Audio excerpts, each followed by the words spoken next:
I know what happened. You've loaded some bullets and they're not right.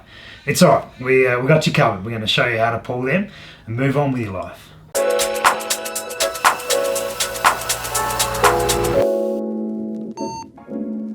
We've all been in a situation where you have to pull bullets, whether it's you see those projectiles too deep, you've already found your load and you've got all this extra ammo, or, God forbid, you've used the wrong powder. There are two common ways to pull bullets. You can use an impact bullet puller like this one, or if you prefer something press mounted, you can use a collet bullet puller. Let's go show you guys how these work and talk about the pros and cons of each one. We're going to kick off with the impact hammer. So very simple operation. Open this up. You'll have a collet in there of some size. You run your case into that, put it in there, and then tighten this back up. Now this is a critical point. You need to make sure that this remains tight. If this loosens off at all, it's got a much higher chance of cracking. Then a nice firm hit. Make sure you're always hitting on something that's got some give. Timber, something like that, never on concrete. Otherwise, you've got a much higher chance of cracking through here. That's been one hit, not there yet. Make sure it's tight, we'll go again.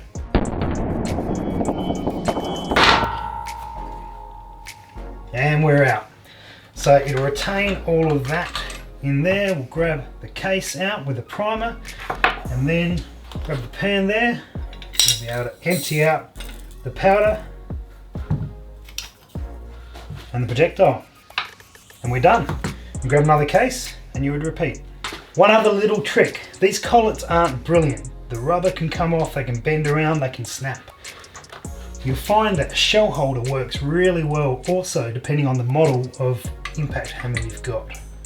Put it on there like that, wind that down, and you achieve the same results. So this is the CanLock bullet puller. So it works in the press, just got it set up with a normal shell holder, and in here, I'm going to bring that bullet up to the point where just shy of the neck of the case is sitting in the collet. Now these will have interchangeable collets depending on the cartridge that you are pulling apart.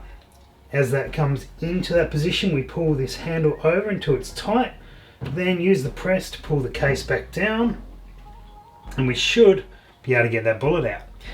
Now if you find that it's actually denting into the side of the projectile, it just means that you've got too much tension at this point of the die. So you just need to back this top part here out, which you can do separately to the die. That one's worked pretty well. Happy with that. Can reuse all those components now. The two options for you, and it really comes down to what you're using it for and what your preference is. These ones are relatively cheap, a little bit more prone to breaking if you don't take your time with it. Excellent for a few rounds here and there, really easy to set up, but you don't want to do a massive amount. These ones here are definitely worth the investment if you've got a whole stack of rounds to do. Highly recommend them. Hope that information has helped you make a decision between these two. Whether you're an experienced reloader or just getting into it, it is very useful to have one of these on hand. Thanks for watching guys. Share this video with someone you know who reloads, and we'll see you in the next video.